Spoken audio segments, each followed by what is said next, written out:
you. Insight.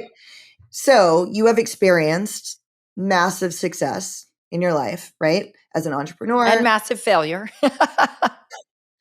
As a speaker, as the top beach body fitness coach. And at 20 years old, you were nearly catatonic in late stages. I pretty much was catatonic, yes. In late stages, alcoholism. And now here you are with all of this success. And now those two things sound like they are wildly far apart. Yeah. But one of the main premise of my platform and my message is that those two things are not that far apart and that they can actually be related. And I've heard you say something that I think is so interesting and really explains this phenomena really well, which is that you don't believe that you were born an alcoholic, but you do believe that you were born with the gene, gene that makes us as alcoholic addicts obsessive and driven. Yes. And you've just leveraged it for success in your life. So can we start with just talking about that statement and what you mean by that? Yeah. I mean, it took me decades, right, to arrive at this, but it's really what set me free. And I'm like, whoa, why did I have to come to this on my own? Because I absolutely believe it's truth. And why is this not being talked about more in the world of addiction, right? Like, why aren't the best doctors that are researching alcoholism and addiction, why are we not talking about this? And this came to be because if you are an addict or an alcoholic, you have to be rooted in that identity to the depths of your soul, right? Like, that is something that we have to fully identify and embrace in order to live. Like, we're talking life or death. If I forget this thing, if I forget I'm an alcoholic, I am going to die. My sister forgot she was an alcoholic and she died at 35, right? So when I was first challenged a little bit on this, like, how is that identity serving you? And I'm like, it's serving me. Like, don't go there, right? Like, I got angry, I got defensive. Like, you don't dare challenge that one thing about me, because it is the only reason I'm alive, and it's the only reason I'm going to continue to be a mother to my children, right? Like, it's everything. I thought about it, and I thought about, and a lot of the work that I do with mindset is, if you're trying to change a belief, you need to look for proof that something else is possible, right? And so I started to really research just organically in my world, maybe there's a different truth here. And I will never forget, so divinely happened, I believe. I went out to brunch, like literally right in this time when I started thinking about this, obsessively thinking about it, right? Because we do everything obsessively. And I went out to brunch with a girlfriend of mine, and her husband is an ultramarathon runner and, runs 100 miles at a time. Crazy, crazy, crazy, right? It's crazy. And we were sitting at brunch, and I am never hesitant to just ask people questions and throw it on the table. But I said, hey, can I ask you a question? And he's like, of course, what's up? And I said, does addiction run in your family? And I'm friends with the wife, right? And he kind of was like taken aback, like, whoa, that's not what I thought you were going to ask me. But he hesitates, and he kind of looks me in the eye, and he's like, well, yeah, but what? Like, what? Why are you asking me that? And I'm in my own mind going like, okay, totally makes sense. Like, my theory is starting to add up, right? And I look at even people in my family that have become obsessed with their profession, and therefore wildly, like, over the top successful, like, the top 0.00001% do this in that profession. And, somebody in my family is doing that. And this started probably 8 or 9 years ago, kind of my own personal research. But even just a few months back, I was sitting there talking to somebody in my family because we happened to be visiting. And I started to ask them, this wildly successful human in my family, I'm not going to name names. I started to ask them about their drinking. I was like, well, did you party? Like, did you party back in high school? Like, what did that look like? We grew up in the same town. It was a party town. And he's like, whoa, did I party? And I'm like, but you've always kind of been this like academic. And I didn't know. And he was like, oh, it was like out of control. And I'm like, Interesting. yeah. Every single time I question this new belief, this new philosophy that I have come up with, it proves itself true time and time and time and time again. I believe that a lot of professional athletes are probably born with the same gene, right? They just Totally. didn't pick up a drug, they didn't pick up a drink, but we have this uncanny ability to freaking put blinders on and just go obsessively, but also just lock on at a different level. And when Totally. I finally realized that I wasn't born an alcoholic, because that is the identity. I mean, I'm 20 some years sober. That is the identity that I nurtured for decades because I had to, right? But when I started to go, there's also a lot of shame attached to that. There's also a lot of scarlet letter, right? There is a part of that identity that absolutely doesn't serve me. And so when I started to realize maybe, because I 1000% hands down, like there is no question about it, I am genetically different and for the most of my life, I thought that was genetically worse, right?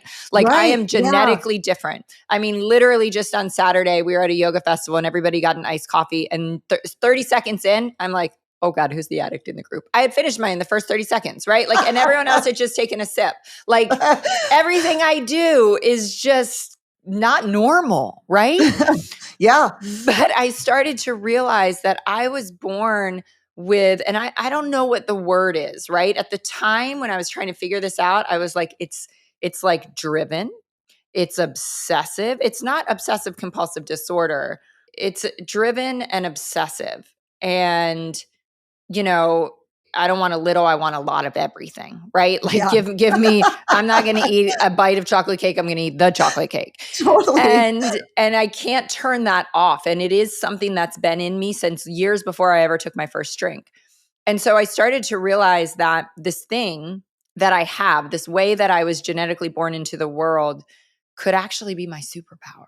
Could Yes. actually be God's greatest gift if I chose to channel it the right way. And it is a tricky course, right? Because even with work, and what I'm kind of infamous for saying is the thing that made me an alcoholic is the thing that allowed me to build a 7-figure business quickly. But you got to be careful there, right? Because then work gets out of control, your relationships get out of balance. So it's always this dance of kind of reining it in and balancing it out. But for the population of addicts and alcoholics to realize, to get the message that the thing you think destroyed you, the thing you think almost killed you, is actually so freaking awesome. You just got Yes. to use it the right way, I right? love this. Yes, I love everything you're saying. This is totally what I believe also. And this is how I got to a place not of shame, but gratitude. And it's just, and I love what you just said, genetically different doesn't mean genetically worse. And in fact, it can mean genetically better, which I so agree with. And then you've also said that you have leveraged the tools of recovery in business as well. And you said something that I've actually even been sharing in my classes this week, which is that at any given moment, you are moving towards a drink, towards sobriety, or away from sobriety. But listen, that can be applied to, like with my podcast. At any given moment, I am moving towards success with content creation and my platform, or away from it, depending on what I'm doing.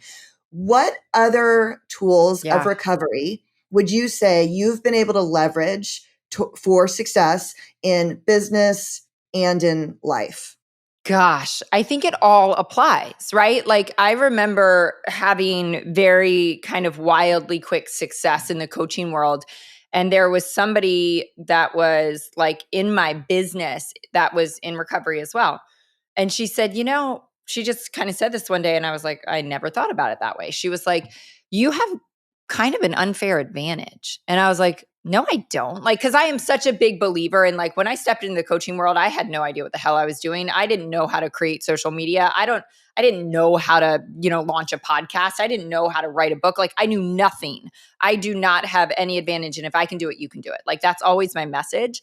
But what she meant, because she knows recovery, is Moira, you've been living with this skill set that serves everybody. I remember my mom saying, wouldn't the world be a better place if everybody lived by the 12 steps? And it's a way of approaching life. So life includes your business, it includes your recovery, it includes your family, it includes everything, it includes money, right? Everything. So I have this approach. I think one of the biggest pillars of AA, and I know we'll say recovery, the 12 steps is, kind of taking ownership. Like, I got to own my piece in this. I can't control what they're doing. Therefore, you're not reacting in business, right? You're not looking for a handout. You're not looking for other people. It's like, I got to take total ownership. I've got to keep my side of the street clean. I have no control. I remember when Rachel Hollis started saying, other people's opinion isn't any of your business. And everyone was like, whoa, that's so brilliant. I'm like, oh, we've been saying that for decades, like, yeah, totally. My sponsor says that to me all the time. That's like an old school AA cliche, right? Right. Exactly. And so it's like, and business is a spiritual game. Business is a spiritual game.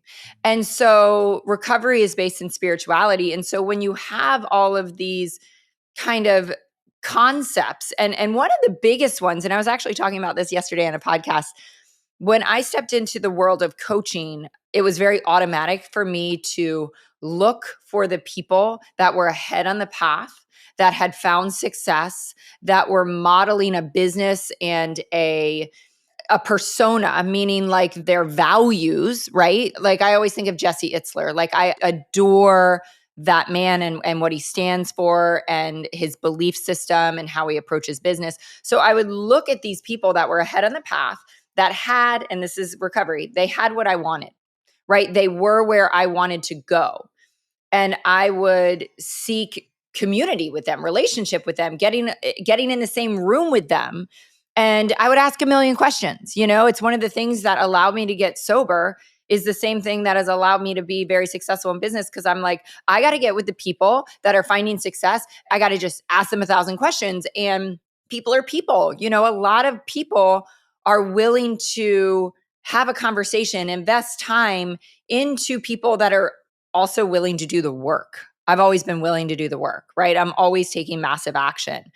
And, I'm not, a victim, because going back to the kind of the tenets of recovery, I'm not a victim. I'm taking responsibility. I'm taking ownership. I'm failing forward. I'm doing all of those things. And so I think that was a huge piece of it, because I can remember coming into coaching and I was like, whoa, this is just like when I got sober 20 years ago. Like, find the people that are doing the things well and connect with them, right? And step away from the people that are complaining, the people that are bitching, the people that have a negative mindset, a fixed mindset, and like steer clear of that, because that's only going to drag me down. I think recovery is what gave me the gift of who you surround yourself with, you absolutely become.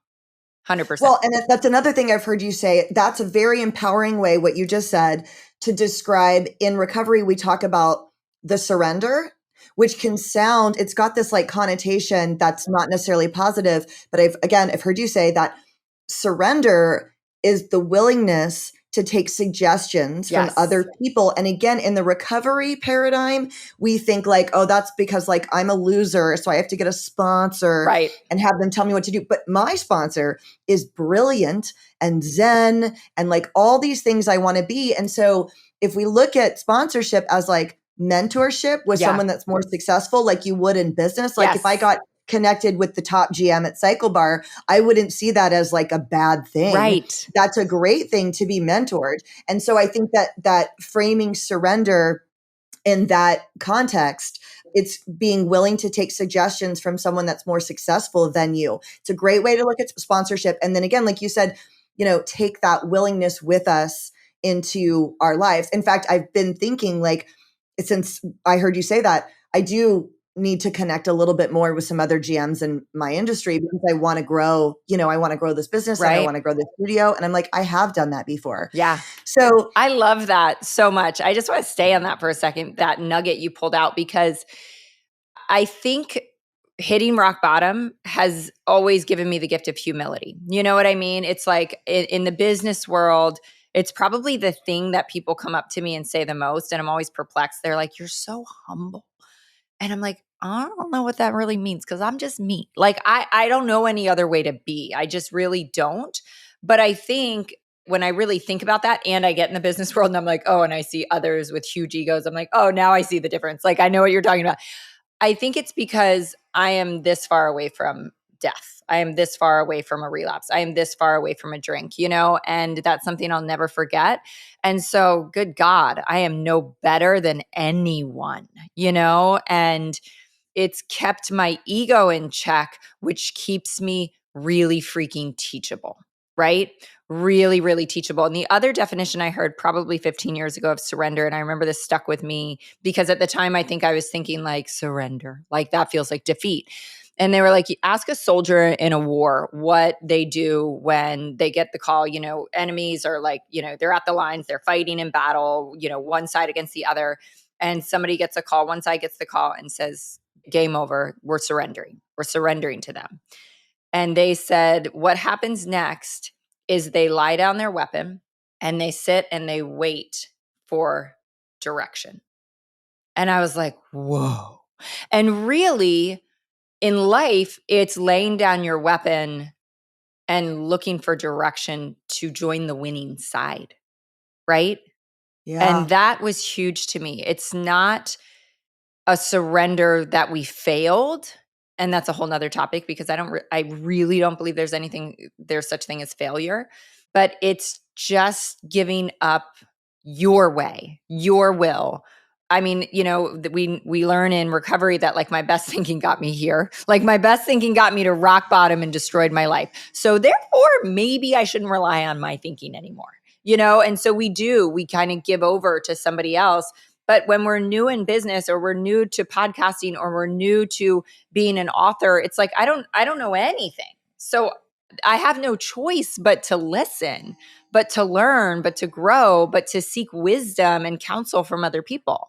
And that is, I think, something that people really don't do. I think they get stuck in their own overthinking and they're just caught in this tailspin of overthinking and overthinking and overthinking and overthinking. And we have 60,000 thoughts a day.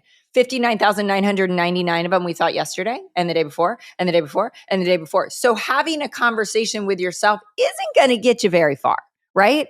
We have to be privy to different ideas, different strategies, different thoughts, different philosophies, different ways to go about it because our brain isn't going to come up with that. We're only going to get that from other people.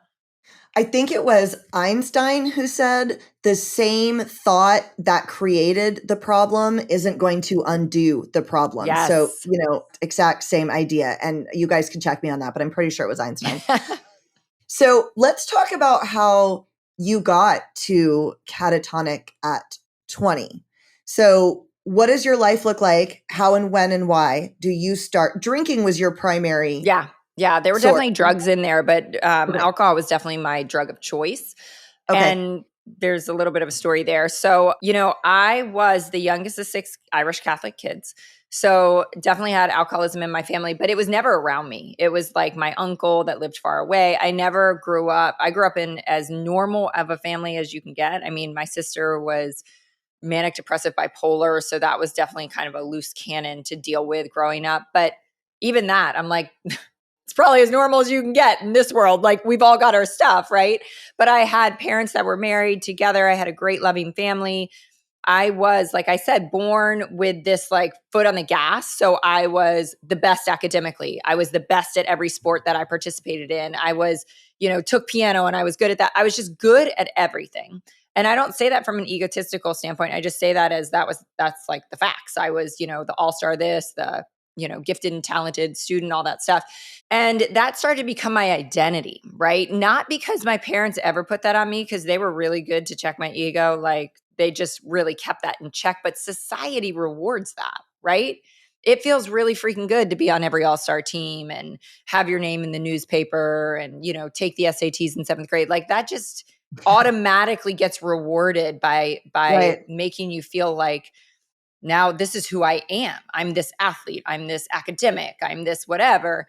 And it was self-imposed pressure coupled with my personality that the first time I took a drink at 14 was the first time I felt like I took a deep breath in my life. Like it was the first time I was just able to stop the insanity. The crazy thing is, like, the alcoholic brain was there before I took a drink. And the insanity of addiction is the thing that's going to kill us, is the thing that in the beginning allows us to just relax for a second.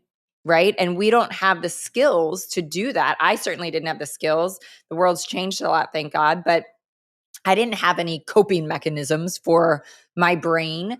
And I was just like, I need that again as soon as humanly possible. I need that again. I need that again. So I think when I started drinking then, I was ninth grade, high school, public school, all that. So it was like every weekend, it's just what everybody did in my super small town.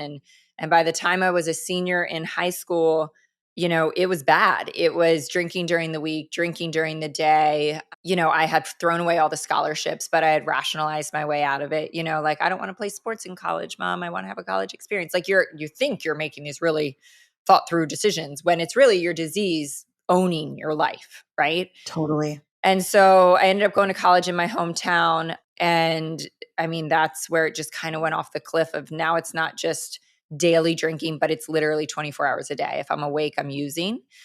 And, just blackouts for days, not going to classes for weeks. I don't even know if it was my sophomore or junior year. I mean, that's how crazy I look back on that. Like, it's just all a blur.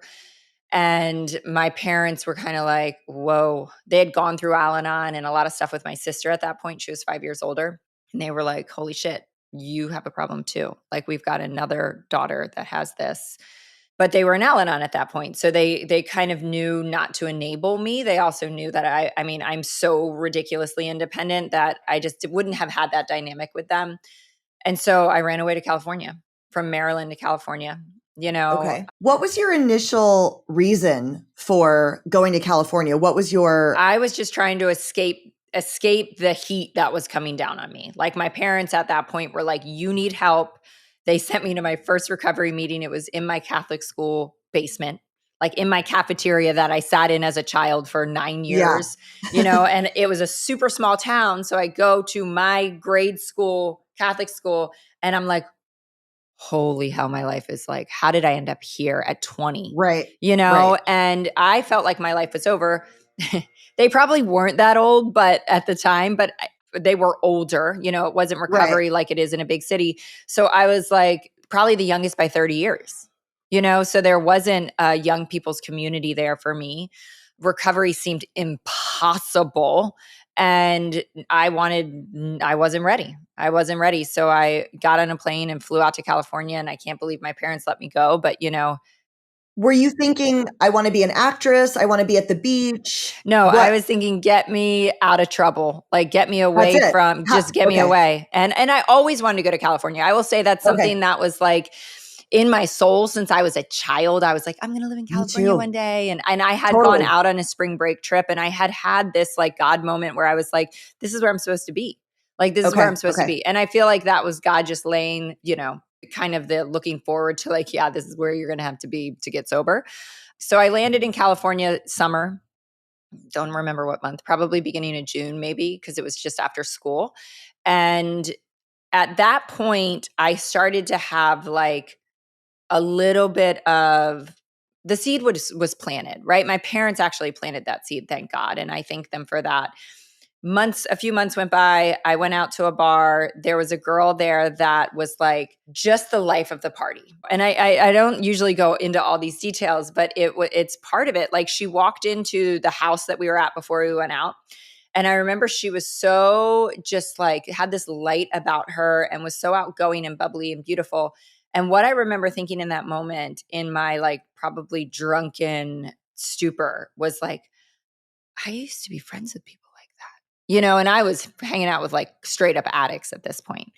And I remember thinking, I used to be friends with people like that. And like, she was so like kind of this breath of fresh air. Well, we get to the bar and somebody goes to order a round of drinks, and she didn't get a drink. And they said, what are you, an alcoholic? And she's like, yep, full blown. Been in recovery for a year or something. And I was like, whoa.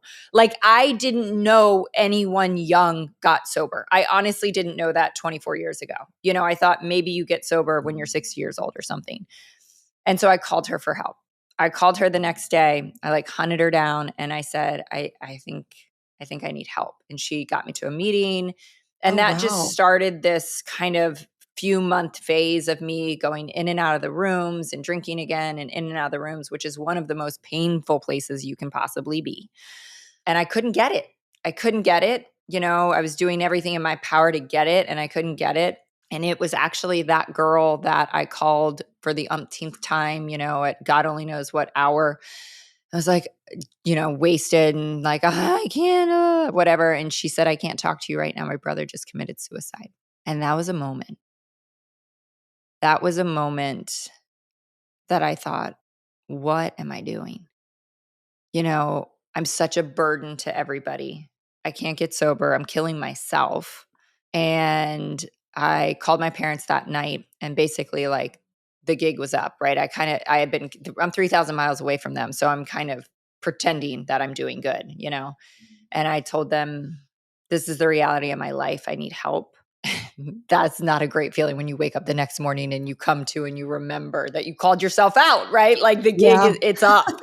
I was like, oh shit, what happened last night?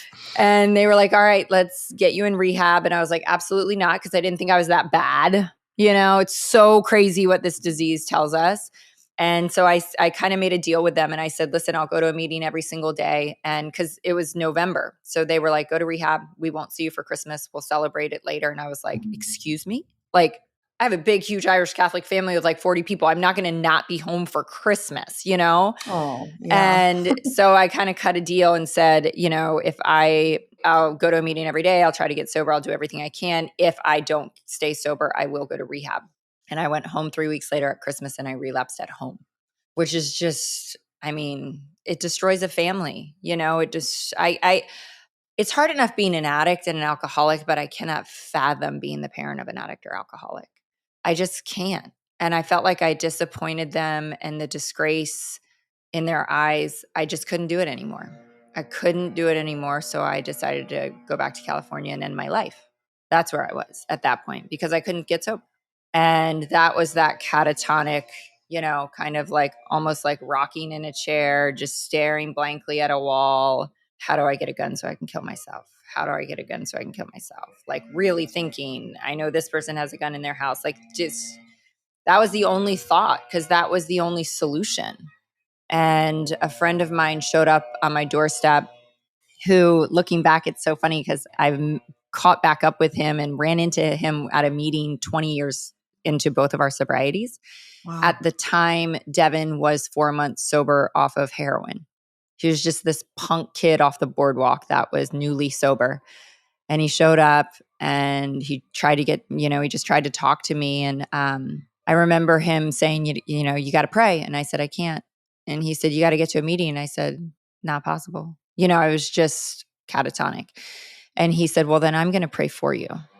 And I remember he held my hand and he prayed over me and he prayed for me. And there was just that little opening that I feel like cracked something open for me to start to recommit one last time to that path. One last time. Yeah. So how did you then get yourself to a meeting? Did he drive you? I Did don't you even stand up remember. and I don't even Okay. remember. Somehow Okay. I got to a meeting and then got to a meeting every single day and talk about a full surrender. Like I cannot, every single thing that I'm trying to do on my own isn't working. And I think that full surrender is following every single direction, right? Come to coffee with us after the meeting. Well, I don't want to, but I will. Read this literature. I don't want to, but I will. Like every single direction I just followed. And, there was no other option. And I really believed at the time that I was going to be in a rocking chair for the rest of my life. Like that was the image I had in my head. I'm like, okay, I am 21 years old. And 25 years ago, not that many people got sober young, right? Like not like it is now. I mean, there were a lot of people in Southern California that were sober and young, but not like it is now. And I just thought this is my life. Like this is the only, it's either end my life or just sign myself up and do the sobriety thing and my life is over, Yeah. I mean, as any addict or alcoholic will tell you, it's like, no, that was literally the moment you were born, like reborn, right?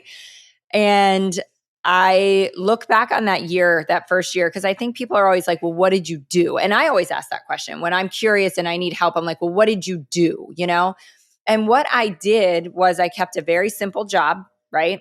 If I wasn't at work or I wasn't asleep, I was at a meeting or I was with people in recovery. I couldn't be by myself for an hour or I just felt insane, right? I felt crazy.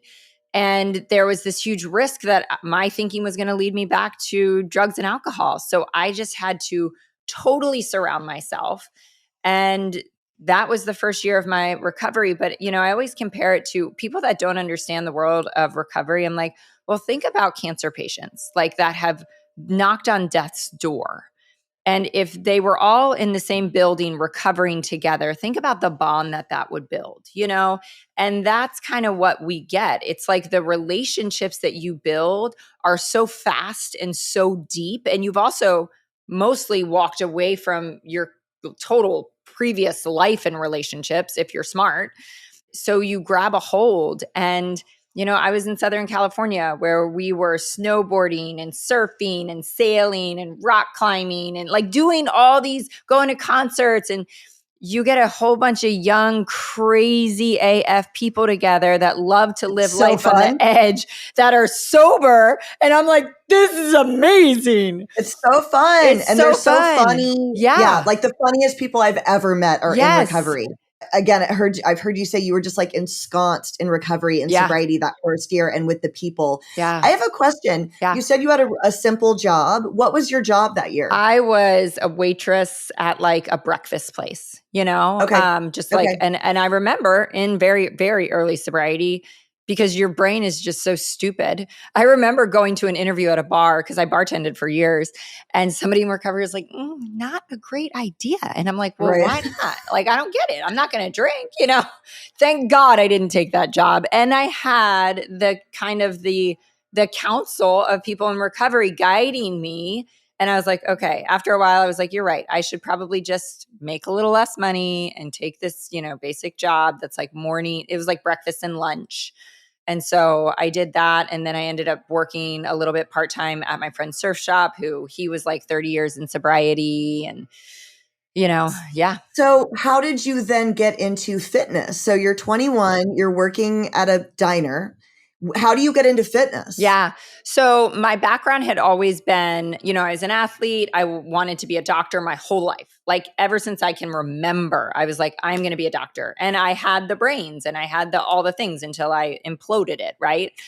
And so I have been fascinated with the human body, with anatomy and kinesiology and all the things. And I took a lot of those classes in high school. Like I took college classes in high school and stuff like that. So that was kind of what I was going back to. But there's a whole hell of a lot of shame, you know, around like I threw my life away and I'm back at square one and I am a waitress, right? Like I was supposed to be a doctor. What happened here?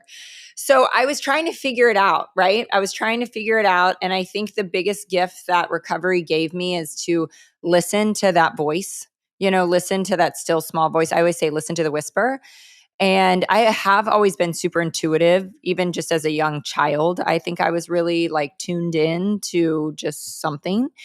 And I took a job selling advertising for a local newspaper. So I was going in and out in La Jolla, California, which is like the most beautiful place on planet Earth. I was walking in and out of businesses all day long. Like that was my job. And I walked into a Pilates studio. And this was before Pilates was Pilates. Like people didn't really know what Pilates was back then. And I walked in and there was just a knowing in my soul that I was like, I'm supposed to do this. And I didn't know what it was. I had no even rational thought of what this was. I was working so much and barely making any money. So I had no time and no money. And I think this laid the groundwork for all my success that has come. Listening to that calling, right? To do something where every rational thought in your head is like, this doesn't make sense. You don't have the time. You don't have the money. I remember calling my brother that night. I remember walking through the grocery store, talking to my brother, and he's like, what are you talking about? Like, you're going to do what? And he's like, you haven't even taken a class. You don't even know, like, what? And I was like, I know this makes no sense, but I'm going to do this thing. And I figured it out, you know, and I have done that 1,000 times since in my professional life. And it has always, just been the most miraculous path ever. So I ended up becoming a Pilates instructor. I finally rationalized it to myself that I was like, I could make more money doing this in less time and then go back and pursue med school.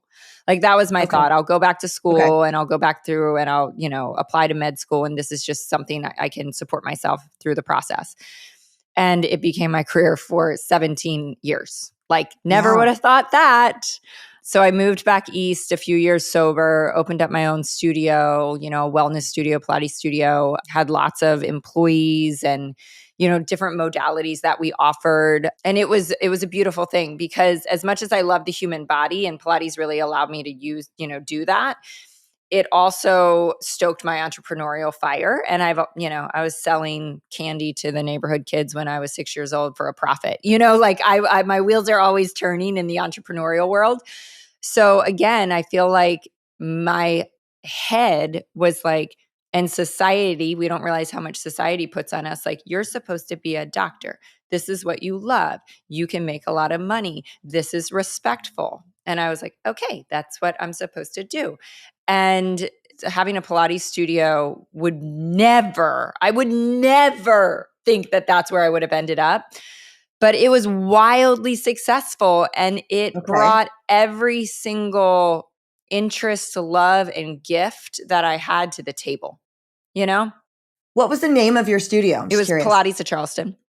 Because I thought, I named it that. Well, the studio I worked out in La Jolla was Pilates of La Jolla. And my thought was if I franchise it, we can just name it for whatever city we go into.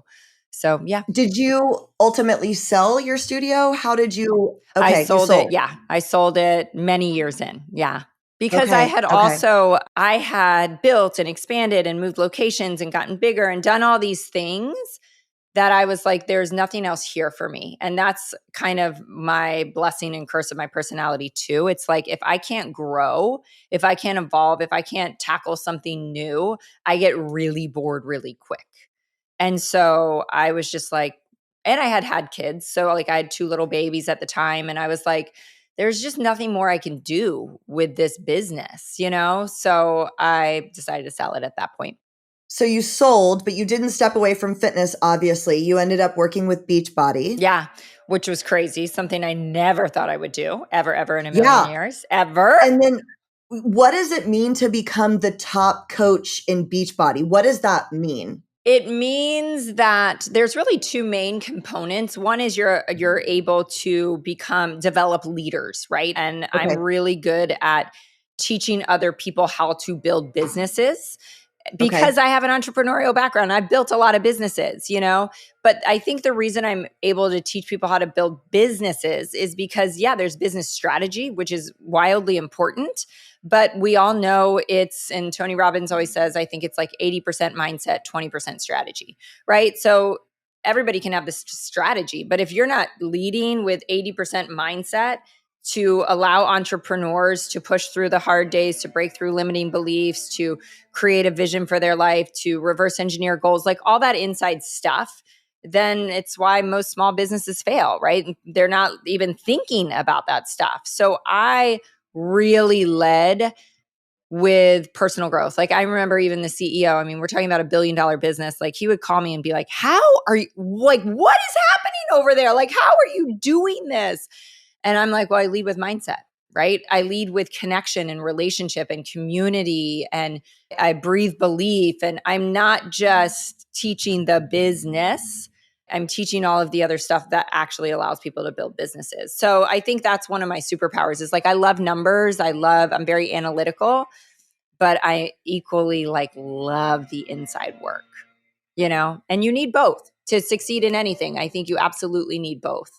Along the way with your Beachbody success, I've heard you say that, and you mentioned this earlier, your ideas around failure and that there's no failure. It's only just regretting what you didn't give your all to. Yes. Because you must have had times when you didn't hit your numbers. Yeah. And I wish I would have hired you when I owned my studio, because I recently sold and I'm having some regret around it. And I think it's because I didn't do, like, I've learned more in my current position about like follow-up calls. Yeah. And like what you just said, all the things you just said, reverse engineering goals. I didn't do any of that. Yeah. I was an instructor who, and I'm like, God, I wish I would have hired her before. Talk about your strategy and your mindset around like failure and how to look at failure as not a negative component of life. Well, I think there's two parts of it. And I think the thing that we hear, if we are immersed in kind of the personal growth world, we hear it a lot, right? There is no such thing as failure. It's all a learning experience. Like, you know, when we say, like, when people are like, oh, I wasn't successful and I tried everything. I'm like, did you try everything or did you try like 3 things? Because 3 things is not everything.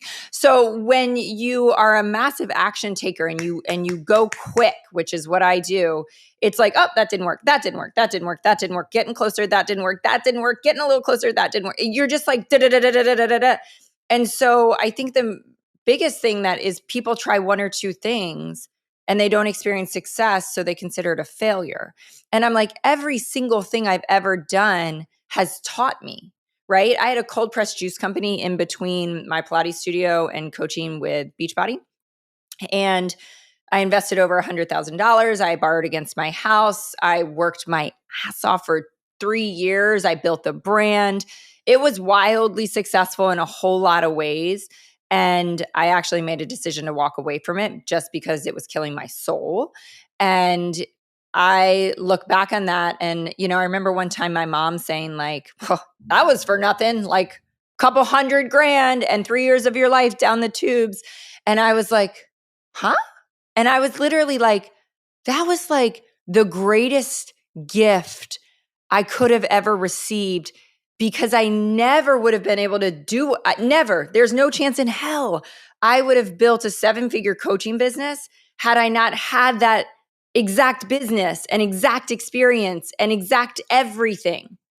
There's no way. Like, I think from the outside in, it's like, don't you wish you didn't do that cold pressed juice company and you just started coaching? I'm like, well, then I'd probably be making like $20,000 a year.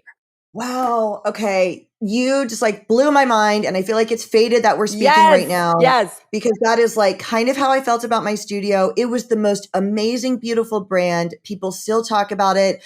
It was a phoenix was our logo. And there was like a brand and an identity around it if you were a member. And I am so proud of that. Yes. And how I can look at this is what I learned, and I know what I didn't do. I can do that now with the podcast and with Cycle Bar. Yes. And I love that you shared that you had a business for 3 years that maybe by others' estimation would not have been as wildly successful as this Pilates studio or the Beachbody. Yeah. Because that just made me feel, and probably some of our listeners, a bazillion times better. Yes. Because obviously we're looking at money. And I actually we did okay. Yeah. It wasn't a loss.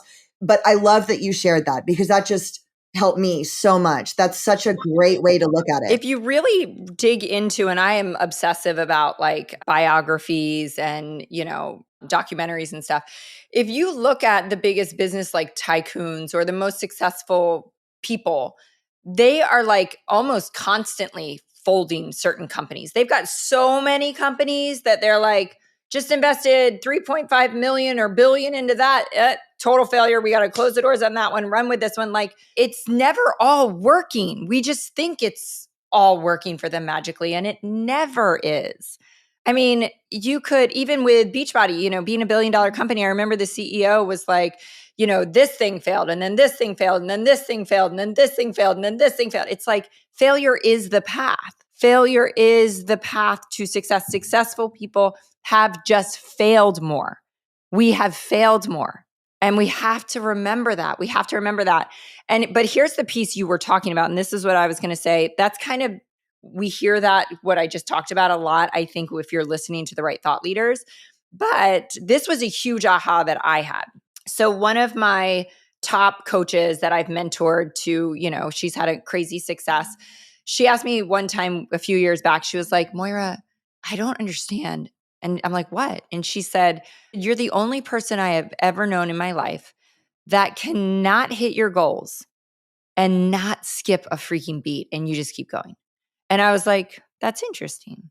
And I was like, I wonder why that is. Like, what is that allows me to keep going? Because I'm like such a studier of like human behavior so I can help people. And what I realized was this. I will work my tail off. I mean, there's few people that could probably outwork me. And I don't say that from an egotistical standpoint because it's not always the healthiest thing in the world. But I will work every moment. If I have a goal, right, that I've set for myself, I am working, I am staying up late, I am getting up early, I am masterminding and strategizing every single stop I can possibly pull out. I am doing literally everything in my power, everything I can think of to hit that goal. And if I can't hit that goal, I'm like, oh, well, there's nothing else I could have done. There's nothing else I could have done. Where what I realized is we are so defeated by failure, by not hitting a goal because of the guilt and shame that is attached to not giving it our all. People feel like shit when they don't hit a goal because they didn't do the freaking work. When you do all the work, there isn't a moment of regret. There's not a moment of guilt. There's not a moment of shame. You just keep going. You don't skip a beat. I gave it everything I got. I couldn't have done anything else. I couldn't have done anything else. And that is the difference. I love that idea. But I got to ask you, you have kids. How do you do it all? And I don't even have kids. I have a pug and he's crazy, but still he's not that much work. So I'm like, how do I build numbers here plus work on my social media content? How do you literally do all the things, but you're a mom and a podcaster and a writer? How are you doing this? So you got to get really good at time management. And it's such an unglamorous thing, but I had to become like a time ninja. And I had no skill set in this area whatsoever, 8 years ago. A time ninja. I had no love clue. That. I was like, I just was overwhelmed, near tears every day because I was overworking myself. I had to, and I do have a process that I teach. It's like a 3-step time management process. It's like, get it down on paper. I do it every single day. There's a million sheets of paper floating around that have my time chunks on them. So it's like, this is all the things I got to do for my brand. This is all the things I got to do for body. This is all the personal stuff I got to do for the kids. So I divide it into hats, and I'm giving you the real quick version. I divide it into hats. Then I look at my day. This is when I'm a coach. This is when I'm a podcaster. This is when I'm a mom, right? And then I look at the list and I'm like, what's the most important thing that needs to get done? Say I'm a coach from 9 to 12, and that's my time block. And I've got 18 things on the list that are under that category. Because when I say write it all down, I'm saying every single teeny tiny thing from big to small. And I look at and I number it. I prioritize it. This is the first. This is the second most important thing. This is the third. This is the fourth. This is the fifth. And then I look at that time block and I'm like, all right, 9 to 9:30, I'm doing this. 9:30 to 10, I'm doing this. 10 to 10:15, I'm doing this. 10:15 to 10:30. And what that makes me do is not waste my time.